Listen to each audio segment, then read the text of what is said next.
Question number 9.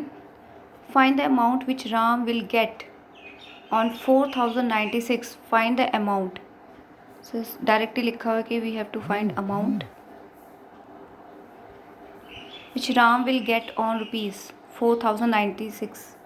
So मतलब ये है कि इस पैसे पर उसको कितना अमाउंट मिलेगा. तो ये प्रिंसिपल है, मतलब इतने पैसे उसने इन्वेस्ट किए हैं. He gave it for 18 months. Time को दिया है 18 मंथ्स. तो जब भी टाइम मंथ में दिया है इसको सबसे पहले ईयर में कन्वर्ट करना है. और रेट परसेंट दिया है 12.5 पर एनम.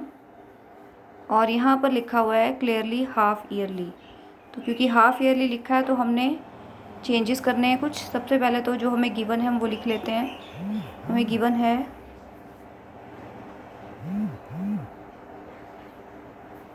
प्रिंसिपल गिवन है यहाँ पर हमें 4096.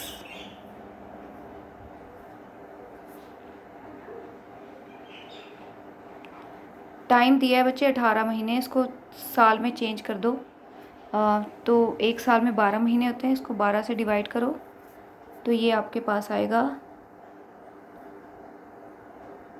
3/2. ठीक है, इसको याद रखना है कि पहले अगर मंथ में दिया तो उसको ईयर में चेंज करना है.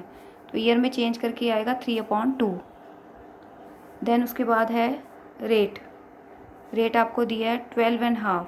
तो इसको भी चेंज करो. ये आएगा आपका 25/2.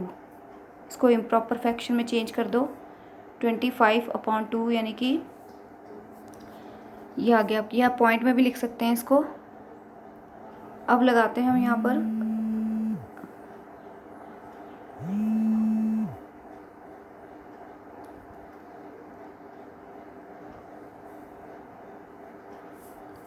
फार्मूला. लेकिन सबसे पहले क्योंकि यहाँ पे हाफ ईयरली लिखा है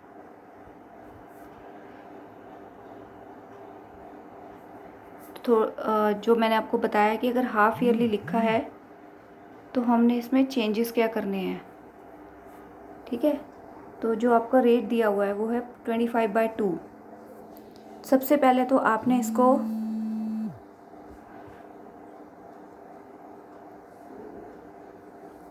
आपने सबसे पहले 2 से मल्टीप्लाई करना है. ठीक है,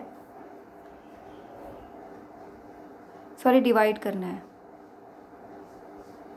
डिवाइड देखो कैसे करना है. ये 25/2 है, इसको 2 से डिवाइड किया. तो आपको पहले भी मैं बता चुकी हूँ ये डिनोमिनेटर ये से कैंसिल नहीं करना है. डिनोमिनेटर से मल्टीप्लाई होगा. ये डिनोमिनेटर ही है. ठीक है, तो 25/4 आ जाएगा यहाँ पे. तो इस चीज़ को याद रखना है. ये ना हो कि आप 25/2 आपको रेट पहले से दिया है और आप उसको 2 से डिवाइड करो तो ये 2 कैंसिल करके 25% रेट बना दो. नहीं, ये 25/4 बन जाएगा. तो एक तो आपका ये रेट चेंज हो गया, ये आ गया 25/4%. अब मैंने आपको बताया था कि टाइम भी उसको 2 से मल्टीप्लाई करना है.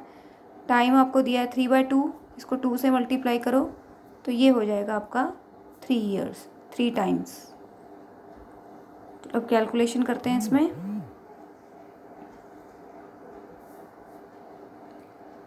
Amount is equal to P into 1 plus R/100 whole power n.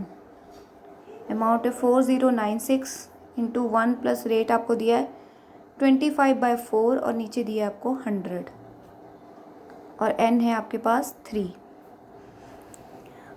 और फिर वैसे ही पहले वाला क्वेश्चन जैसे था किया यहाँ पर फ्रैक्शन ओवर 100. तो ये 4 अब नीचे आके मल्टीप्लाई होगा. ये ना हो कि आप यहाँ पे काटना शुरू कर दो, इसको कैंसिल करना शुरू कर दो. 4096 25 नीचे आएगा 4 इंटू 100 होल पावर 3. अब ये 25 और 100 कैंसिल हो जाएंगे ये 4 से. तो ये आएगा 4096. नीचे आएगा 1 प्लस 16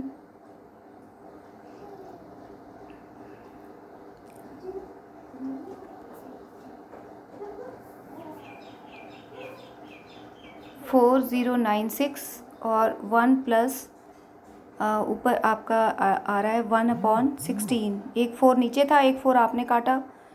ठीक है, और ये आ गया आपके पास raise to power 3।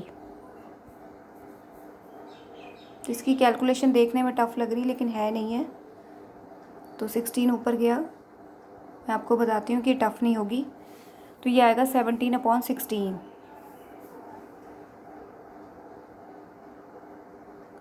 17/16 into 17/16 into 17/16। अब ये टफ़ क्यों नहीं होगी, क्योंकि 16 जो है वो 4096 से कैंसिल हो जाएगा। ये मैं आपको बता देती हूँ, आप खुद भी ऐसे चेक करके देखा करो तो ठीक है।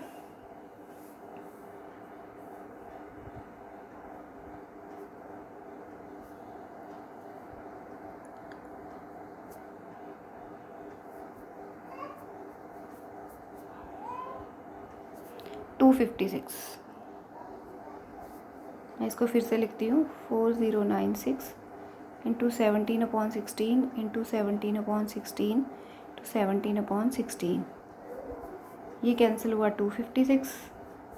अब 16 भी इससे कैंसिल हो जाएगा और ये वाला 16 भी कैंसिल हो गया। तो आपके पास बचा 17 टू 17 इंटू 17। इसको बस आपको मल्टीप्लाई करना है और ये मल्टीप्लाई करके आएगा आपके पास 4913। तो अमाउंट आ रहा है हमारे पास 4913 रुपीज़। ठीक है, पैसे उसने लिए थे 4096 इन्वेस्ट किए और 3 साल के बाद उसको मिलेंगे 4913 रुपीज़।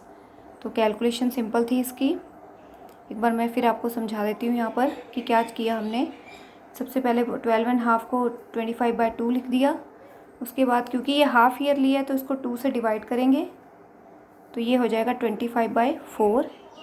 उसके बाद आपके पास था टाइम आपको 18 महीने का दिया था, उसको मैंने ईयर में चेंज किया तो 6 के टेबल से कटा, ये आ गया 3/2।